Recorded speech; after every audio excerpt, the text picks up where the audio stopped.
नमस्कार, मैं राजश्री बिष्ट आपके सामने श्री पंकज शर्मा जी की लिखी हुई कविता प्रस्तुत कर रही हूँ। शीर्षक है मैं कभी नहीं हूँ केवल माध्यम।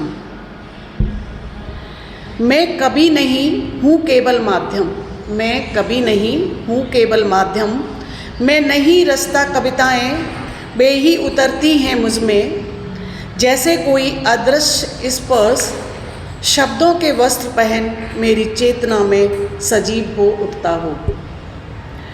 कोई मृदु किरण भोर के पहले सपने में प्रवेश करती है और एक पंक्ति बिना पूछे मेरे मन के कागज पर टंकित हो जाती है। कोयल की पुकार में मैं कोई छवि पकड़ता हूँ। कोयल की पुकार में मैं कोई छवि पकड़ता हूँ। ओस की बूंदों में कोई छंद और मैं बस एक माध्यम बन जाता हूँ जहाँ से होकर कविता बहती है। कभी संध्या का रक्तिम सौंदर्य मेरे अंतर मन को भिगो देता है।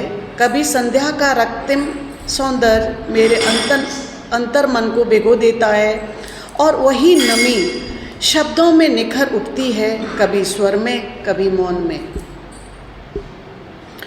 पूर्णिमा की चांदनी जब शिखर पर होती है, पूर्णिमा की चांदनी जब शिखर पर होती है तो मेरी आत्मा तक भीग जाती है और कविता जैसे उसी क्षण मेरे भीतर जन्म लेती है।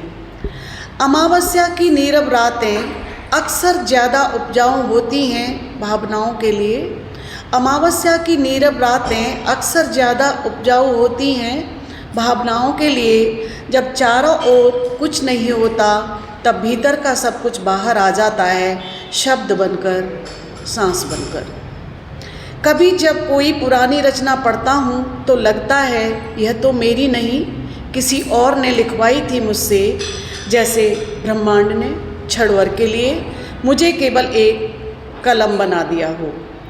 मैं तो बस एक स्वर हूँ, मैं तो बस एक स्वर हूँ जिस पर प्रकृति अपनी रचना गुनगुनाती है। मैं केवल सुनता हूँ वो सब कुछ जो मौन कहना चाहता है। मैं कमल उर्फ कमलांश बस वही लिखता हूँ जो पहले से ही कहीं लिखा है, आकाश में, पत्तों पर या किसी टूटते तारे के अंतिम उजास में। कविताएं मुझे रचती हैं, कविताएं मुझे रचती हैं। मैं तो बस एक सादे पन्ने सा उन्हें स्वयं में समा लेने को प्रस्तुत रहता हूँ।